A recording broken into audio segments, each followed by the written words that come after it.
大家好，这一期继续跟大家分享产品静物摄影的教学。现在大家看到的是我之前为客户拍摄的其中一张商业片，然后今天为大家进行这个场景还原一下，然后说一下它是如何实现的。好，现在看一下我们这一次的这张照片是如何拍出来的。大家跟着我的镜头往前走，可以看到现在的这个场景，是不是这个场景布完已经有点一目了然的感觉了？这是我的相机机位在这边。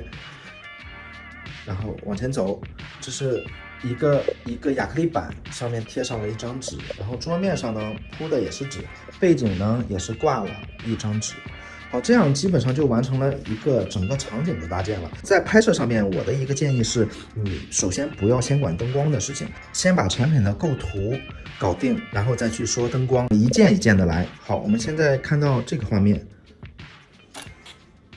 大家现在看到画面里边。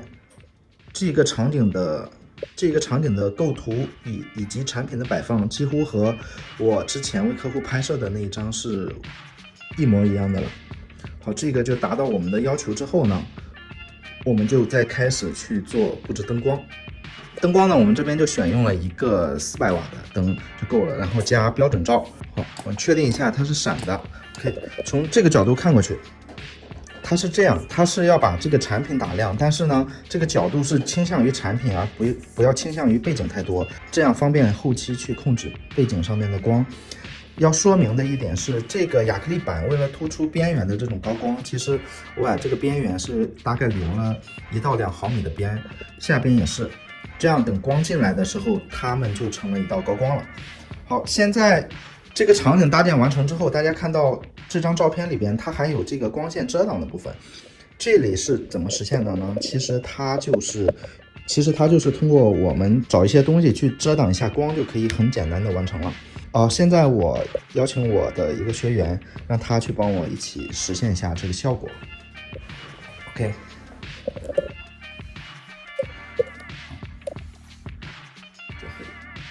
好，大家现在看到他现在手里是拿了一个黑色的亚克力板，尽可能的是黑色，因为白色可能会造成别的光线的加入。他从这个角度把这个光这样挡一下，现在他这里面和他成了一个夹角，然后让它尽可能的贴近这个背景，所以防止它漏光。这样这个地方和背景就形成了一个斜三角的关系，这样可以通过控制它的这个角度。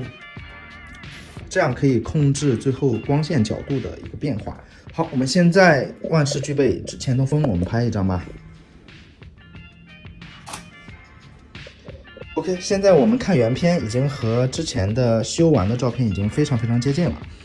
这就是这一期分享的一个简单实用的小技巧，你学会了吗？